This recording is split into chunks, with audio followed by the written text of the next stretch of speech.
время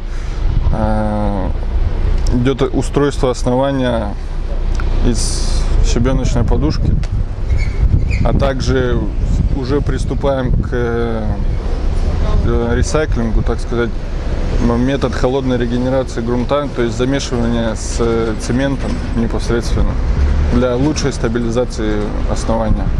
После ресайклинга уже пойдет асфальтобетон, уже асфальт будет.